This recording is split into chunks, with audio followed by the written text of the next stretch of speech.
Welcome to the B2B Growth Blueprint Podcast, where we talk with entrepreneurs, founders, and leaders at B2B services, tech, and SaaS companies to learn the systems and processes they've used to create success for their business. We'll also learn from marketing and sales experts to provide insights to help you grow your business. I'm your host, Mark Osborne, and the podcast is brought to you by Modern Revenue Strategies and their 10x ROI B2B Growth Guarantee. Schedule a free diagnostic call to learn the fastest path to double your B2B revenues in just 90 days.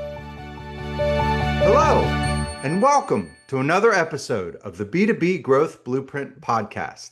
I'm your host, Mark Osborne. Today, I'm very excited to welcome my guest, Jason Bush. Now, I'm going to read Jason's bio to make sure I get this right. He's a seasoned professional whose career spans commercial real estate, exit strategy, structured finance, reinsurance, and civil engineering. With over 2 decades of experience, he's built a reputation for trusted partnerships, high-performing teams, and measurable client impact across diverse industries. He began his career as a civil engineer in New York, applying analytical precision to complex infrastructure projects before transitioning into structured finance and reinsurance with Republic Mortgage Insurance Company, where he spent a decade structuring sophisticated financial transactions. His first M&A experience came at Zingenuity, where he directed the acquisition of reinsurance subsidiaries, an early sign of his talent for navigating complex deals. Today, as an owner and partner at Linville Team Partners, Jason draws on his background as a 2-time founder with successful exit, helping companies, owners, and businesses unlock and optimize the real estate value embedded in their companies. He's a certified exit planning advisor and has a BS in civil engineering from Clarkson University and an MBA from Wake Forest University. He really bridges the gap between real estate strategy and enterprise value creation. When he's not advising clients, you'll find him outdoors or traveling with his wife, Karen. He's a lifelong snowboarder and advocate for Breakthrough T1D, which is the Juvenile Diabetes Research Foundation, or formerly. Jason stays active in both his community and with his passion. So Jason, welcome to the show. Thank you, Mark. That was a hell of an introduction. I appreciate all of that. Yeah, Oh. what it really reveals is that I'm 55 years old, and I keep changing what it is that I'm passionate about over time, so it's kind of nice to have that rewind every now and again. Well, I'm happy to have you. And as you mentioned, you have had some twists and turns. Why don't you give our audience a little bit of background on, some of that story behind the stats that I just shared? Yeah, I think the way to tie it all together, because it sounds like a diverse mix, right? But really, the connective thread is, at my nature, I'm a quant, I'm an analyst, like that's the engineer in me. But there is a reason I'm no longer an engineer, is that I'm too entrepreneurial and too willing to fully explore niches, both career-wise as well as economically, for self-beneficial. And there's challenges with that, right? Where you find yourself every now and again running down a cul-de-sac, and sometimes you get to the end of it and you realize, like, oh, oops, I got to turn around and go back to the start. Yeah. But given that willingness to run down a cul-de-sac, sometimes you uncover new opportunities, new niches, new ways to either provide thought leadership or value in a way that didn't exist before. And that's kind of, might be a good segue for this conversation today, where I've found myself in this unique space as being a certified exit planning advisor, but being one of a few that operates on a daily basis in commercial real estate. Like it's very similar to your journey. You're a SEPA as well, Yeah. but you occupy a very narrow niche within the exit planning community. So, that's one of the reasons I think we're talking today, because we're both have recognized that uniqueness and its ability to add value to lots of others that have client relationships in the SEPA space, be it financial advisors, business coaches, like whoever's already got that client that they trust. Yeah. So I don't know if that answers the question, but yeah, I have run down some goofy cul-de-sacs before. So I definitely want to get into the exit planning space, but you teed me up too well. Tell me about one of these goofy cul-de-sacs you've run down and then said, "Oh wait, there's not a there there."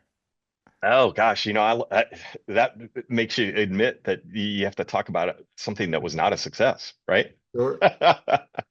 For a while, and again, this was I used to be an investor in residential real estate Okay. and took advantage of a market crash during '08 and '09. Yeah. And as a result, was able to acquire a lot of single family houses that, my plan was to rehab and rent. And, it was very successful. It was economically successful, but it was one of those things where suddenly I had 30 homes in my portfolio that was, managing the process, the cash flow, the rehab, all that. And it was exciting economically, but it became something that I was not passionate about.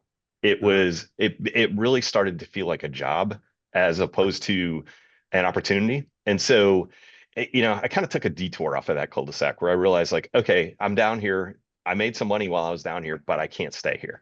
Um, well, you needed your own show on TLC or the Learning Channel, yeah, Property Brothers or whatever it might be. Like that it sounds like was your it was time fun slot. for a while. I think the most I had active at any given time was like 35 of them. Wow. And it got to a point there where I realized, like, okay, um I'm at my capacity. And it started to become a headache. So I just sold it and turned my headache into cash. Well, there you go. And Yeah. that's a pretty good outcome for Yeah, there's worse events, right? yeah. Yeah. The end of that cul-de-sac was maybe also the end of the rainbow for you a little Yeah. bit. At least I So didn't wreck my car at the end of the end of the cul-de-sac, right? that's right. So you teased up something before around the certified exit planning advisor and the exit sort of planning space, and just to sort of set the table for our audience, there is a large number of businesses owned by boomers and even Gen X folks that will be changing hands in the next 5 to 10 years, whether it's generational pass down or selling to private equity or some other recapitalization or sell to investors. And as a result, most entrepreneurs that build and grow a business and then exit, sell it, they only go through this once, whereas many buyers go through it many times. And so a whole industry of advisors has sprung up to help these founders have a successful exit because there's so much that happens in that space. And people oftentimes think of, well, yeah, I own a business, and if as I'm preparing to sell it, I know I got to get my prepare for the taxes, and I know I got to make sure that I'm getting the wealth out of it that I need to fund whatever I'm going to do next, whether it's start another business or retire. There's some other finance things. I got to get the books in order for the next potential owner to buy it, but they don't always think about all of the potential elements. And both you and I have identified where we can take our expertise. For me, it's in marketing and sales systems. For you, it's in real estate, but really bring that expertise to those founders. And oftentimes it's through an advisor to those founders who's helping that founder, sort of prepare for that exit and really help them maximize that opportunity. And so I'm curious, what sort of led you to sort of see that opportunity in the marketplace, and how have you adapted what you had done in commercial real estate, previously, and what you might do for folks operating in another context to businesses specifically that are in that window of preparing for an exit? Yeah. So probably the best way to answer that question might be to explain why I became a SEPA. Yeah. And and it's really a component of our existing business. So Linville Team Partners is very unique in that it's really a business that has two focuses. There is the traditional commercial real estate aspect, which people think of as brokerage, representing buyers, sellers, landlords, and tenants. And then we also have a property management function, which, exists to satisfy those people that own those assets. And so I lump those two things kind of in the traditional commercial real estate space. Yeah. And then the very unique thing about our firm is that also we have a very business focused side of the company, and it's become a strong enough part of the company that we've separately branded it. It's called Expand, XPAND. And really, what we do in that side of the fence is that we focus on working directly with the business owner or brands in order to help generally facilitate growth. And Their growth comes through a number of different channels, but the one in which we've added most value to these clients is that we created our own buy-side M&A advisory. So if a brand was looking to grow geographically in whatever, Texas, and they were an oil change or a car wash, our team built a process for brands like that where we would source acquisitions for them. So traditional M&A brokerage, except we were representing them as buyers.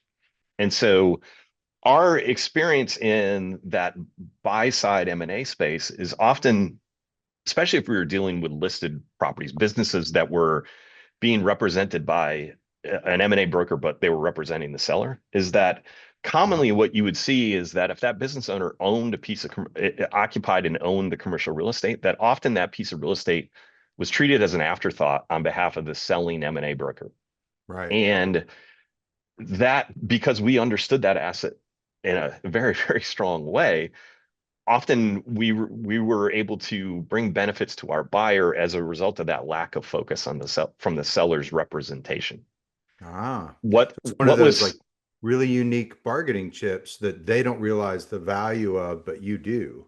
And so correct? you can really maximize the outcomes for your clients that way. Yep. And then I think just globally, given my experience with just folks in the M&A financial advisory world, is that anytime there's the business and real estate relationship, often the real estate component of that relationship was treated as an afterthought. So like the M&A broker who's representing the business, it's kind of like, oh, by the way, here's this other thing that the owner would like to transition out of also, right? Right. And historically, what that was being solved for was that, months before the thing sold, a commercial real estate broker was brought in purely as a transactional resource. Hmm. And so what I realized is in our buy side representation is that I was missing some parts of my toolkit in terms of being able to talk to that selling business owner who was often not represented at all. Yeah. I needed more skills to be able to talk to them about not the transaction or what the acquisition would feel like, but I needed to understand their world a little bit better. And so Mhm.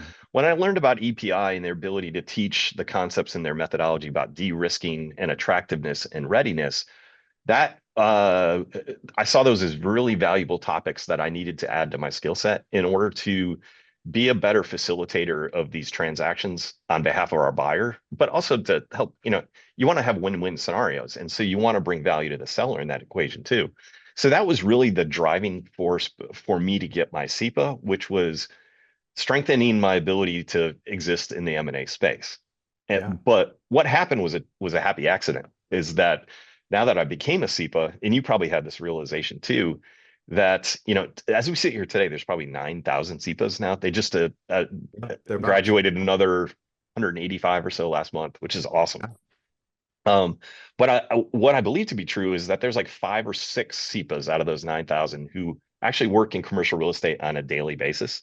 Uh-huh. And I've talked to most of the other 4 or 5, and really their desire is to continue to be transactional brokers. Like bring me on board during that last 90-day sprint when there's something that's ready to sell. And to me, that felt like there was an opportunity there to provide thought leadership and fill in the void of service to that business owner during that 2 to 3 year run up period to that transactional event to help them fully maximize that relationship between the business asset and the real estate asset. Yeah. That's kind of step one, right? And that's applicable to any business owner, whether or not they don't have to own the real estate to have that be a beneficial focus, right? Because there's still a relationship between that asset, the real estate asset that the business occupies, whether or not they own it or not. Yeah. So that's step one. Is like, let's make sure the business is receiving the maximum benefit that it can from the real estate it occupies. Yeah. The second component of like thought leadership is once we've done that, now let's also maximize the values of the real estate entity. So, and that really applies when they own the asset. Right. And so, and then if you get all that done, now you've created transactional flexibility for that owner. You've got separately managed, separately leverageable, two distinct assets that are really just two separate businesses. And if you That's can help right. them through the lens of you've got an operating company, you've got a real estate company, let's apply the same analytical rigor and methodology that you would apply to the business. Let's also apply it to the real estate asset. And there's tons of things that I can do in that space. Well, and that gives you so much more flexibility and levers to turn to maximize the outcomes. Yeah, it's really taking the total enterprise value lens. Yeah. And I don't want to subtract from the focus that's being placed on the business. I just want to enhance that focus and also apply it to the real estate business. Now, is that different from the way that you approached commercial real estate, prior to getting the SEPA? Like, have you adapted and seen some change, or is it more of now you've just got a better, way of dovetailing with other advisors that are, advising these business owners? It didn't really change much, Oh, right? yeah. Because the nature of our firm, and I think this might be unique to our firm. Like, I think that's actually kind of some of the special sauce in our firm in Liverpool Team Partners is that we've always operated our firm with kind of a leg in both camps, one in the real estate advisory camp and one in the business advisory camp. And so Uh-huh. I think just our natural approach it lent itself well to adapting this type of accreditation and methodology. But I Hmm. don't think that's always the case within the commercial brokerage space. Sure. I Yeah. think, a majority of the time, the focus is purely on the real estate asset and not necessarily looking at maximizing that correlation between the business and the real estate. Yeah. It's been interesting from my side is that, the things that you do when you're marketing a business forever, like, like we're going to grow until the wheels come off, which is the way that most people kind of think about running their business, um, is you actually do very different things if there's some liquidation transaction event happening within 5 years versus if you're going to run it for more than 10 years. And so it's been really interesting to adapt all of what I had been doing in marketing and sales specifically to that context. And I think that I heard you say, oftentimes people think about, sort of the value acceleration aspect of selling their business of, well, if I had planned in advance, sure, I would have loved to have done those things. But I didn't plan in advance. Like about half of all entrepreneurs, I was, sort of brought into a place where I needed to sell faster than I was prepared for. So it's kind of put the sign in the yard, do the best we can to get it ready to go. Is the work that you do with companies dependent on having that long-term time frame to help them, or are there things you can do, within a year that still make an impact on that enterprise value and the ultimate sale price? Yeah, the short answer to that question is yes, there's always something that we can do. Yeah. But there's more things that we can do, and there's more levers, and tools and techniques that we can apply the longer timeline that you have. So, Right. the advice, and every business owner is going to hear this from every single subject matter expert, right? Get me involved as soon as you can, right? That's right. And it doesn't matter that if it was 2 years or 3 years before the event, just get us involved, right? Because there's always something that we can do, right? So even if one of the 5 Ds hits and they have to sell the business in the next 6 months, there are still things that we can do in terms of helping them understanding, even if it's just like a leasing relationship. We can Yeah. help them understand how the market's going to respond to their existing real estate and business relationship, which is, i.e., primarily, let's look at your lease and make sure we understand the risks that are inherent in your lease and how we might be able to mitigate those over this short window of time in order to make the business offering more valuable. And so, that's identifying, like, how much term do you actually have left? Do you have options to extend? Is there a purchase option in your lease? Do you have assignability clauses in your lease, right? Because that's a non-zero probability event that could scuttle a deal, right? Right. If you can't if a real estate owner doesn't want to assign the lease over to your acquirer, like, it's a real risk, right? And Yeah. so those are kind of like end of the line type of things, but there's still ways that we can add value by at least knowing that those are challenges or risks that need to be mitigated as you go through the process, as Yeah. opposed to dealing it at the end, like when the buyer's completed their due diligence, you're like, oh, by the way, we might not be able to close yet.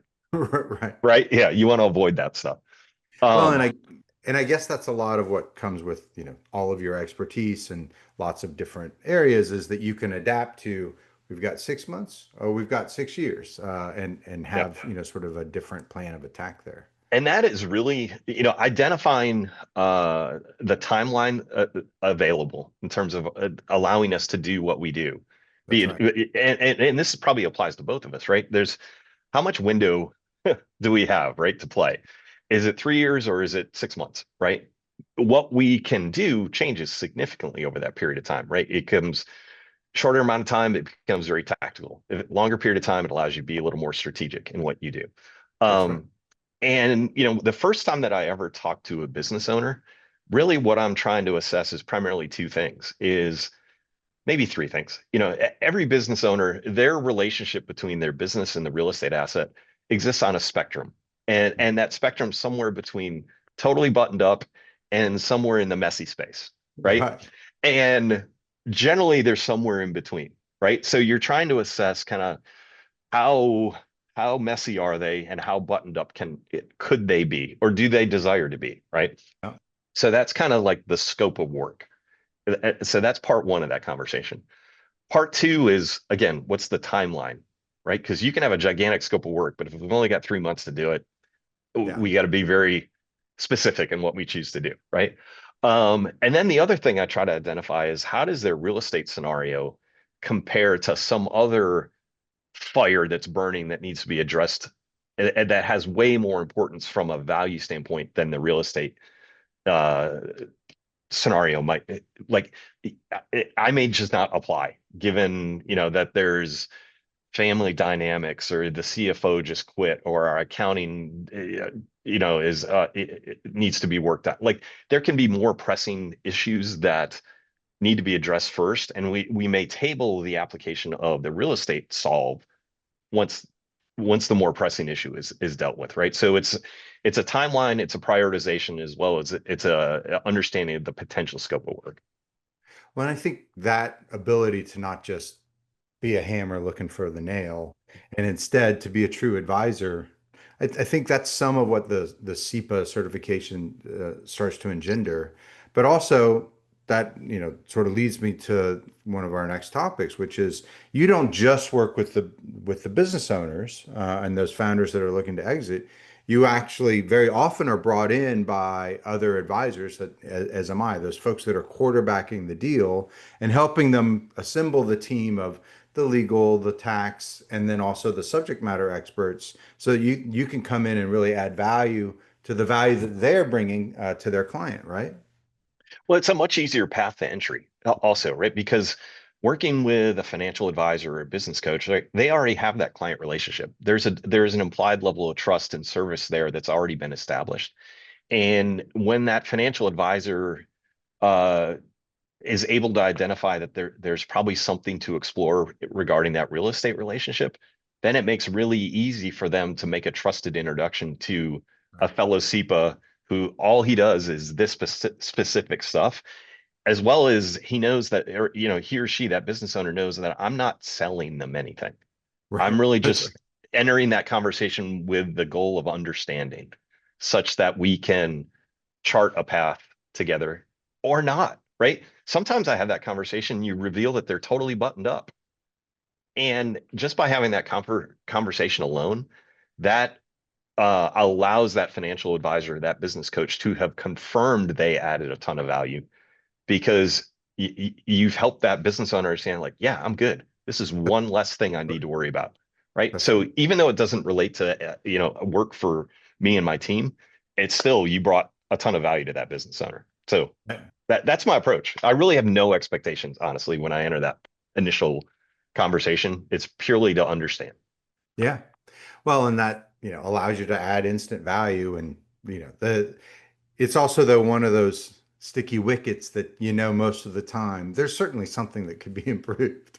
Well, And and that has been the trick to kind of unlocking this service, is by providing tools to the financial advisor or the business coach to help them see it the way I see it. Yeah.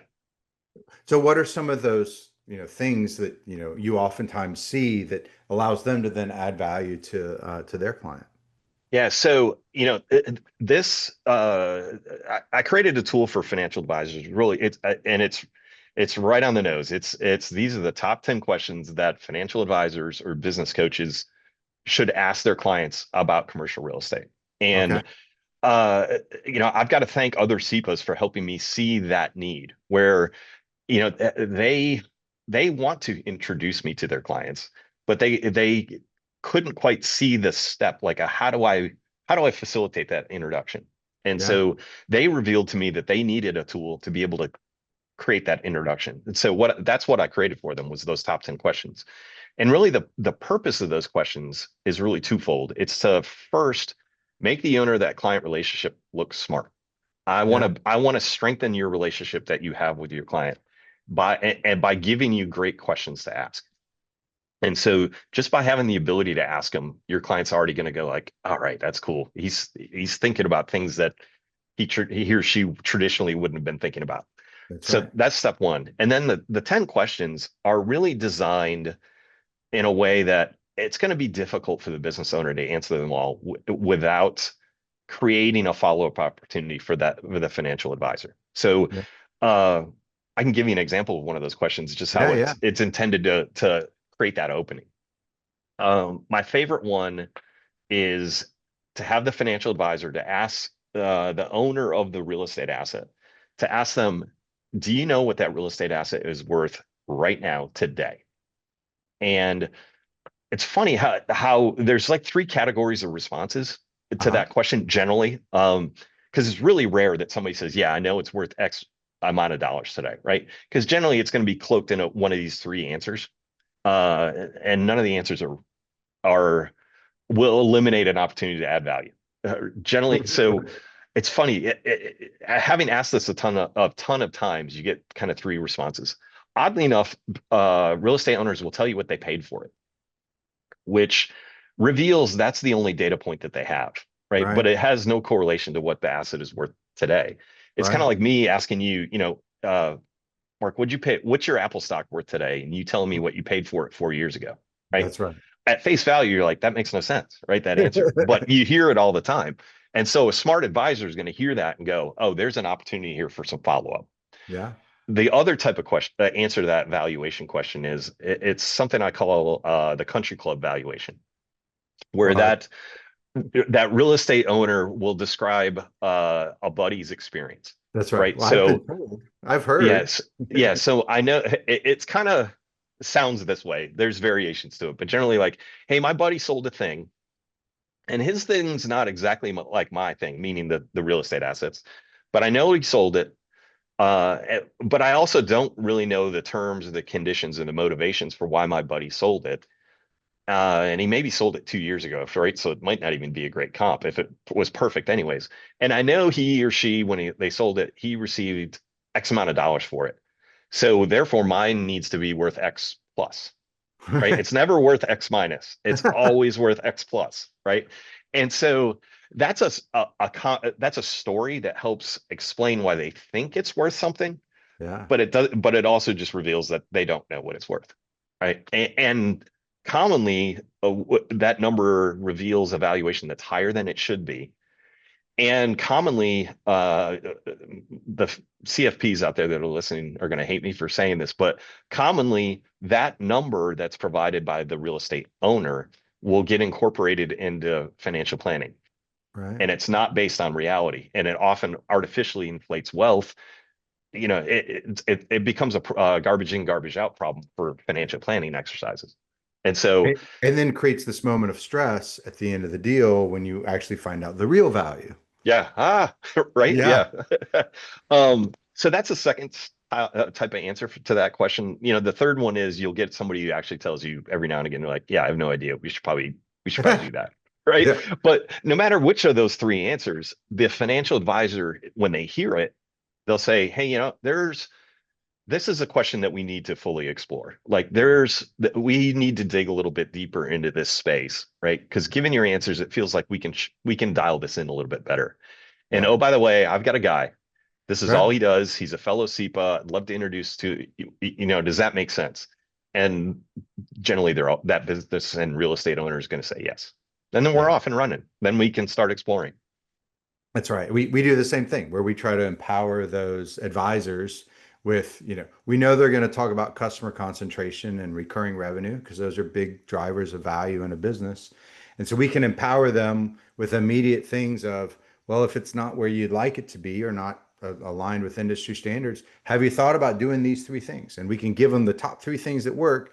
Then they open that conversation and look like a star to their client, that business owner. And then when the business owner goes, yeah, I'd like to do one of those things, they go, great. I know a guy who's an expert. That's all he does all the time. That's all it And takes. does it specifically for businesses preparing to sell. So you're an expert in a ton of really interesting areas, and we could talk all day, but I got to be mindful of your time. But before I Sure. let you go, like, give us the pitch. Like, who do you work with? How do you help them? Who should reach out? Yeah. So from a business standpoint, like I'm business agnostic. I'm location agnostic. I'm also size of the business agnostic, really, Oh, because generally what we do, like we're really trying to identify and maximize that real estate and business location relationship. And that generally the work that we do isn't based off of like the value of the business. It's really kind of a fixed fee arrangement. So as a result, okay. that allows me maximum access to any business owner. And really, as long as they own or lease the commercial real estate in which their business operates, they're a Hmm. good candidate, right? Because now there is a relationship that can be managed. Yeah. From a sales standpoint, like my most effective channel is to the owner of the existing business relationship, right? So it's financial advisors, it's EOS implementers, it's business coaches, right? Because they know what their clients need or have the ability to discover via some simple Q&A what their clients need.